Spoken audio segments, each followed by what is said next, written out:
Pa dobro, prvo meni je vrlo jako žao zato što ja nisam mogao da budem sa igračima te 2 nedelje jer sam imao polaganje za profi licencu. Na moju sreću položio sam i dobio sam prvu licencu što je jako bitno za mene jer sa tom licencom što se kaže mogu da radim svugde u svetu. A najviše smo radili na uigravanju tima jer jednostavno opet kažem mi smo preko noći ušli u Superligu, ima ovde mnogo igrača koji su došli posle pripreme, znači pred početak prvenstva, jako je bitno da se uigramo što je to bolje moguće i najviše smo radili na tome i da na nekim igračima koji su došli kasno da podignemo fizičku spremu. Pa dobro, sigurno da nas čeka jako teška utakmica. Napredak iz Kruševca ja i poznajem, već igraju, to je tim koji igra već 2 godine zajedno, imaju jako dobar tim. Čeka nas jako teška utakmica, ali opet kažem, mi protiv koga god da igramo moramo da igramo na pobedu, tako ćemo igrati u Kruševcu, ali kažem, bilo bi jako je bitno da se vratimo u Beograd neporaženi, za to bi nas bio veliki uspeh.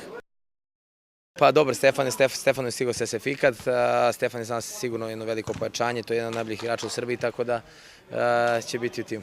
Pa jeste svakako da smo imali 10 dana, nekom to dođe dobro, nekom loše, opet sigurno nas očekuje jedna teška utakmica.